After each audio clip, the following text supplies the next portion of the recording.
ఐబొమ్మ రవి కేసుకు సంబంధించి ఒక కొత్త అప్డేట్. ఐబొమ్మ రవికి ఒక రిలీఫ్ వచ్చినట్టుగా కనపడుతోంది. బెయిల్ మంజూరు చేసింది హైకోర్టు. 3 నెలల నుంచి ఐబొమ్మ రవి జైల్లోనే ఉన్నాడు. అనేక పర్యాయాలు బెయిల్ పిటిషన్ కొట్టివేసింది కోర్టు. కరేబియన్ దీవుల్లో పౌరసత్వం ఉంది అంటూ పబ్లిక్ ప్రాసిక్యూటర్ చెప్పినట్లుగా తెలుస్తుంది. బెయిల్ ఇస్తే కరేబియన్ వెళ్ళిపోతాడన్నారట. ఇప్పటికీ రవిపై కంప్లైంట్స్ వస్తున్నాయంటూ చెప్తున్నారు. ఎట్టకేలకు బెయిల్ లభించడంతో రవికి విముక్తి లభించింది అంటూ మరికొంతమంది అంటున్నారు. 3 నెలల పాటు చెంచల్గూడ జైల్లోనే రవి ఉంటూ వస్తున్నాడు. మధ్యలో విచారణ చేస్తున్నామని పోలీసులు చెప్పారు. మరి విచారణలో ఏం విషయాలు తెలిసాయి అనేది ఇంతవరకు బయట పెట్టని పరిస్థితి మనకు కనపడుతుంది. ఇక బెయిల్ ఇచ్చినా సరే కొన్ని కండిషన్స్ ఉన్నాయంటూ హైకోర్టు చెప్పింది. ప్రతిరోజు సిపిఎస్ ఎదుట హాజరు కావాలంటూ ఆదేశించారు.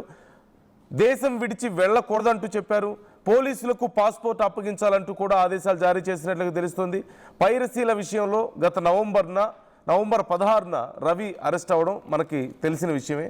అప్పటి నుంచి విచారిస్తున్నామని చెప్పి పోలీసులు చెప్తున్నా ఇప్పటి వరకు ఎలాంటి సమాచారం బయటికి రాలేదు. ఇప్పుడు బెయిల్ వచ్చింది, కానీ దేశం విడిచిపోవడానికి కుదరదు, ఇప్పటికీ కంప్లైంట్స్ వస్తున్నాయంటూ కోర్టు చెప్పింది.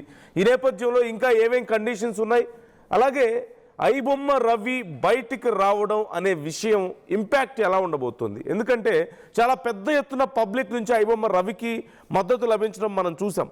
సినిమా ఇండస్ట్రీ మీద వ్యతిరేకత కారణంగా కానీ ఇంకేదైనా సరే ఐబొమ్మ రవికి చాలా పెద్ద ఎత్తున మద్దతు వచ్చింది. ఇన్ని రోజుల పాటు జైల్లో ఉన్నటువంటి రవికి ఇప్పుడు బెయిల్ వస్తుంది. మరి బెయిల్ వచ్చిన తర్వాత ఏం జరగబోతుంది ఈ కేసుకు సంబంధించి అనేదే చాలా కీలకంగా మారింది.